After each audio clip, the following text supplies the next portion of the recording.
that the desperate Duchess of Delusion went for the Amazon boss Jeff Bezos. And of course, it's for professional reasons, you know. What happens when ambition walks into the wrong room? Not a press conference, not a red carpet, but a billionaire's private home where influence is quiet, rules are unspoken. And one misread moment can end everything before it even begins. Because according to industry chatter, that's exactly what happened. When Meghan Markle allegedly crossed paths with Jeff Bezos in a setting where power doesn't announce itself, it observes.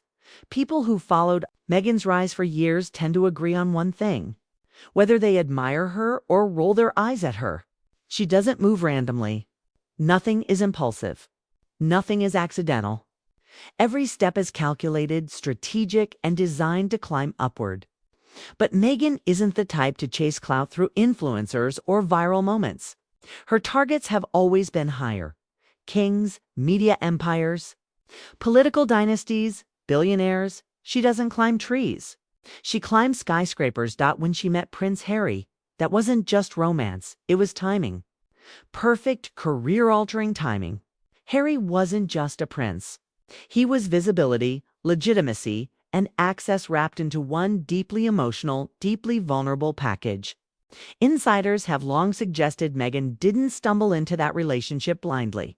She understood the resentment Harry carried, the isolation, the hunger for independence, and she positioned herself as the answer to all of it. Supportive, understanding, non-judgmental, a vision of freedom wrapped in American ambition. And Harry fell hard. Not just for her, but for what she represented: escape. But after the wedding, after the titles, after the global spotlight settled into something less flattering, the real work began. Staying relevant became the full-time job. Every interview, every project, every carefully timed appearance wasn't just about storytelling. It was about visibility. Because according to people familiar with the Hollywood ecosystem, Meghan's biggest fear has never been bad press. It's being ignored. Criticism still means attention. Silence is the real threat. That fear explains a lot. The podcasts, the book deals, the brand launches, the sudden alliances, and just as sudden distance from anyone who no longer served a purpose. Meghan doesn't build friendships the traditional way. She builds leverage. Which brings us to Amazon, and more specifically, Jeff Bezos, a man whose name alone signals stability, power, and immunity from scandal. There's been quiet buzz for a while now that Meghan had her sights set on Amazon. After Spotify stepped away and whispers started circulating that the Sussex brand wasn't the guaranteed win it once was. The logic was obvious. A Bezos connection wouldn't just be money. It would be credibility. Amazon doesn't chase celebrities. Celebrities chase Amazon. And Bezos, notoriously selective, doesn't tolerate drama anywhere near his empire. According to multiple unverified insider accounts, Meghan explored every possible angle: philanthropy, media projects, empowerment initiatives, even lifestyle branding. Nothing confirmed, nothing public, but enough movement to suggest she was circling the orbit. Then came the moment that allegedly mattered most: a hyper-exclusive birthday gathering hosted at Bezos' home. No press, no networking energy. Just billionaires, Alisters, and an understanding that this wasn't the place to pitch. Meghan, by most accounts, knows how to work a room. She knows how to make someone feel like the most important person there without looking desperate. But something reportedly went off script that night. Hollywood whispers suggest she approached Bezos too directly, too strategically, treating a personal space like a business opportunity. Some claim she referenced future collaborations as if they were already on the table. Others say she simply talked too much, too fast, too intensely.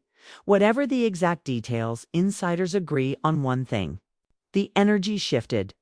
Bezos, who is polite but famously risk-averse, reportedly took note. Because for someone like him, chaos isn't exciting. It's expensive. Paparazzi, lawsuits, feuds, unpredictable headlines. That's not entertainment. That's liability. And the Sussex name, fair or not, carries all of that baggage. What happened next didn't unfold publicly. That's not how Bezos operates.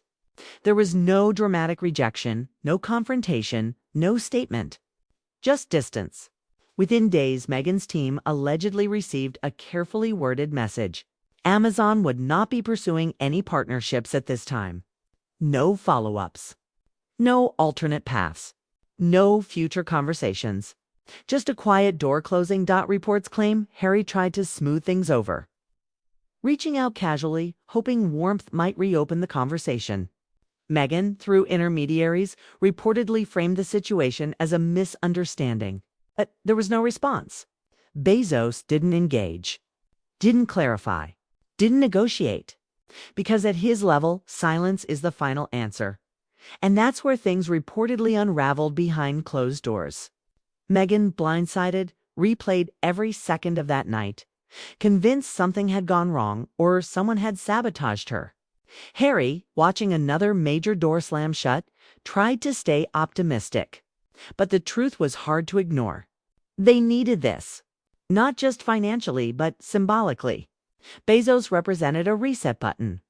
Without him, they were back in Hollywood's gray zone, visible, but not trusted. What stung most wasn't rejection. It was the reason.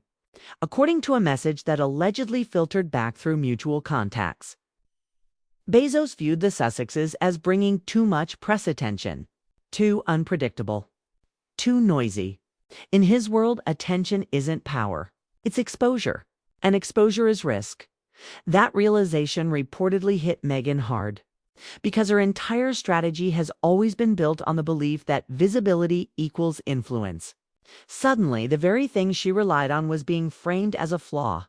Harry, exhausted, suggested pulling back, being low-key, letting things cool down. The suggestion landed like ice water. Visibility is Meghan's oxygen. Silence feels like erasure. So she pivoted, or tried to. Calls were made. PR strategies drafted. Influencers contacted. But the responses felt different this time. Polite, careful, non-committal. Hollywood hadn't shut the door, but it wasn't opening it either. And then the blind items started circulating. Vague mentions of tension at a billionaire's party. A couple whose ambition overshadowed the room. No names, but everyone knew. Behind the scenes, Meghan reportedly worked non-stop, attempting to reframe the narrative. New visuals. Softer messaging. Stability over spectacle. But the reality lingered. Bezos wasn't coming back. Not now, maybe not ever. And that forced a reckoning neither of them had planned for. One night, sitting quietly at home, Meghan admitted something she rarely does. That maybe she tried too hard. Not because ambition is wrong, but because she walked into a space where ambition was supposed to stay invisible. Harry, for once, said the quiet part out loud. Maybe they were trying to win over people who had already made up their minds. That moment didn't end their story. It changed the pace. Meghan isn't done. She never will be. But for the first time in a long while, she slowed down. Not surrendered, paused. Because when the most powerful man in the room decides you're not worth the risk, it forces a question no strategy can outrun. Were they chasing opportunity or running from irrelevance? And that answer might shape everything that comes next. And here's where the story gets even more interesting. Because the Bezos angle isn't really about Bezos. It's about what his reaction supposedly signaled to everyone else. In Hollywood, people don't always move based on what's true. They move based on what they think the most powerful people believe. And when a figure like Bezos goes quiet, the silence itself becomes a headline. Not an official one. The kind you hear in back channels, whispered at dinners. It's passed around through assistants and managers like a warning label. Because think about it. If Jeff Bezos, someone with unlimited resources, a fortress of advisors, and nothing to prove decides a celebrity partnership isn't worth the heat, it creates a chilling effect. Not because he counseled anyone, not because he announced anything, but because everyone starts asking the same question. What does he know that we don't? And that's how rumors metastasize. Not from facts, but from hesitation. According to people who claim they've seen how these circles operate. The Sussex brand has always carried a strange paradox. On one hand, it's globally recognizable. On the other hand, it's constantly described as high maintenance. Not in a glamorous way, in a risk management way. Too many headlines. Too many interpretations. Too many moving parts. One week, it's empowerment. The next week, it's backlash.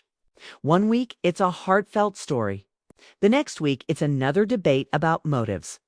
And in a world where the ultra-wealthy treat reputation like a stock portfolio, volatility is the fastest way to get flagged. So when those whispers about the party started circulating again, all unverified. It's all based on someone heard from someone type chatter. Meghan's inner circle allegedly tried to move fast. The goal wasn't necessarily to prove anything wrong. The goal was to stop the narrative from becoming sticky. Because once Hollywood labels you difficult, dramatic, or messy, it doesn't matter if you are or aren't. The label spreads faster than the truth ever could. This is where Harry becomes a key piece of the puzzle. Because people forget something. Harry isn't just Meghan's husband. He's her proof of concept. He's the ultimate example that she can walk into an old, rigid, high-status system and come out with a prize no one thought she'd get. That's why, to critics, she looks like a master strategist. And to fans, she looks like a survivor who beat the machine. Same story. Two different. Meanwhile, the public-facing version of the Sussex story kept moving like nothing happened. A photo here, a charitable appearance there. A little we're thriving energy. But if the industry whispers are even halfway accurate, the private reality was a different vibe, entirely less glamorous, more urgent. Because there's a huge difference between being famous and being bankable. Meghan and Harry can generate attention easily. The question is whether companies want to attach their brands to that attention. And that's where the Bezos effect becomes dangerous, even if it's built on nothing more than speculation. Because Hollywood isn't a court of law. It's not innocent until proven guilty. It's safe until proven risky. You don't get rejected because you did something wrong. You get rejected because someone worries you might become a problem. And once that fear spreads, it's like trying to mop up smoke. At some point, according to alleged insider talk, Meghan's frustration stopped being quiet. Not in public, in private. The kind of tension that bubbles when you feel like you're running out of time. Because the entertainment world is brutal that way. The more you chase relevance, the more desperate people claim you look. But the moment you stop chasing, they claim you're finished. It's a trap. So the story goes, Meghan decided the only way out was a hard pivot. Not soft PR, not small projects. Something big. Something headline-grabbing. Something that forced the industry to treat her like a power player again, even if they didn't want to. Because in her worldview, you don't ask permission to be important. You demonstrate importance until people are forced to acknowledge it. And that's where the next rumor kicks in. There's been buzz online that after the alleged Bezos shutdown, Meghan started exploring the kind of move that always resets attention. A new tell-all chapter. Not necessarily a full book. Not necessarily an interview with the same old format, but a fresh angle, something she could frame as growth, clarity, healing while still delivering enough new heat to dominate the cycle. Again, to be clear, that's speculation. But it's the kind of speculation that spreads because it fits the pattern people already believe. Harry, according to these same claims, was not thrilled. Because no matter how anyone feels about them, Harry's position is complicated. He's the one who loses the most every time the public war reignites. Meghan can reinvent herself as a brand. Harry can't reinvent his family. He can't change the fact that every new headline becomes another wedge between him and the world he left. And if the goal is peace, a big swing is the opposite of peace. So imagine what that dynamic looks like inside a quiet mansion in Montecito. Late at night, when the cameras aren't there and the narrative can't be curated, one person thinking in terms of strategy, the other thinking in terms of survival. One person saying, we need to move forward. the other quietly wondering how many times you can move forward before you run out of ground. And here's the twist people don't talk about enough. The Sussex brand doesn't just depend on what Meghan does. It depends on whether Harry still looks willing to play the role. Because the moment the public senses a crack reel or imagine, everything changes. It stops being a couple building a life, becomes a couple in trouble. And that storyline sells better than any lifestyle brand ever could.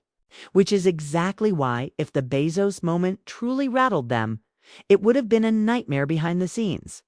Not because it ruined a deal, because it threatened the image of control. Now, around this time, the rumor mill started stitching together a broader narrative. That Meghan wasn't just being avoided by Bezos. She was being quietly deprioritized by an entire tier of elite circles that value one thing above everything: predictability. And if you're asking why that matters, here's the simple explanation. The ultra-rich don't need celebrity sparkle. They can buy sparkle. What they want is stability. They want to invest without drama. They want to host without leaks. They want their names to stay clean.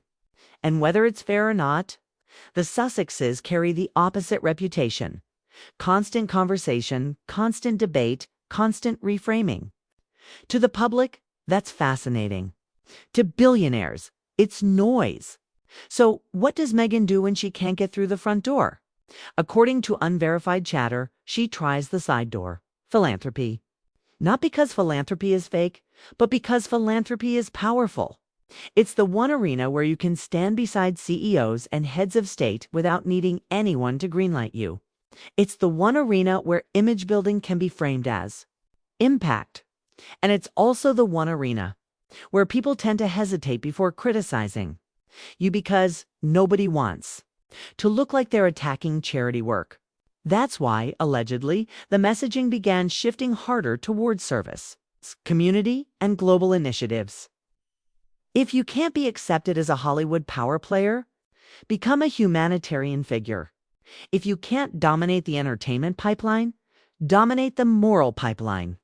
It's a smart strategy on paper, but there's a risk. Audiences are cynical. The second they suspect a strategy, they stop hearing the message and start judging the motive. And that's when the biggest problem returned. The perception trap. Meghan can do something sincere and people will still argue it's calculated. She can do something calculated and people will argue it's manipulative. She can do nothing and people will argue she's irrelevant. That's the reality of being a lightning rod celebrity. And the more she tries to outmaneuver the narrative, the more the narrative becomes the story. But then something else happened. Something that, if the whispers are true, hit Meghan harder than any corporate rejection. Not a headline. Not a rumor. A private message passed through the grapevine. A sentence that supposedly came from someone close enough to hear the truth. It's been said that the core reason Bezos didn't want involvement wasn't personal. It was simple math. Too much press attention, too much drama risk, not worth the headache. And for Meghan, that's the ultimate insult. Because she doesn't see attention as a problem. She sees attention as proof. Proof she matters. Proof she's influential. Proof she's still in the game. So being told that attention is the reason she's being avoided would feel like someone telling her the thing she relies on is poison. That's the kind of comment that doesn't just sting. It rewires your strategy. So here's what the rumor mill suggests happened next. Meghan stopped trying to be liked by the gatekeepers, started trying to force the gatekeepers to react. Not with a tantrum, with a move, a carefully timed play. Something that would dominate headlines long enough that every exec, billionaire, and investor had no choice but to notice. Because in Hollywood, there's a dark truth people rarely say out loud. Sometimes the fastest way to get power isn't approval, it's inevitability. And if that's the game Meghan decided to play next, then the Bezos moment wasn't the end of the story. It was the trigger. Because once you realize the doors are closing, you only have two choices. You shrink, or you go louder than ever. And according to what people have been whispering, Meghan chose louder. But the question is, did she choose louder in a way that rebuilt her image? or in a way that finally proved her critics right. Because what allegedly happened next is where things start getting messy. And where Harry's patience, because if there's one thing insiders consistently say about Harry, it's this: he can tolerate chaos for love, but he cannot tolerate chaos forever. And according to ongoing speculation, the Bezos situation didn't just bruise Meghan's ego. It cracked something deeper in their dynamic. From Harry's perspective, this was supposed to be the chapter where things finally settled. No more palace wars. No more constant explanations. No more fighting invisible enemies. Just stability, purpose, and space to breathe. But instead, the rejection from a figure like Bezos reportedly confirmed his quiet fear that no matter how far they ran, the noise followed them. And worse, that some of that noise was being created from inside the house. That's why, according to people who claim knowledge of the situation, Harry didn't react with anger. He reacted with withdrawal. Less engagement, fewer suggestions, more silence. The kind of silence that doesn't explode, but slowly stretches the distance between two people who once felt perfectly aligned. Meghan, meanwhile, interpreted that silence very differently. Not as exhaustion, but as urgency. If Harry was pulling back, it meant the momentum was slipping. And momentum to her is everything. So she pushed forward, not recklessly, but deliberately. Public appearances were curated to project calm and unity. Smiles were soft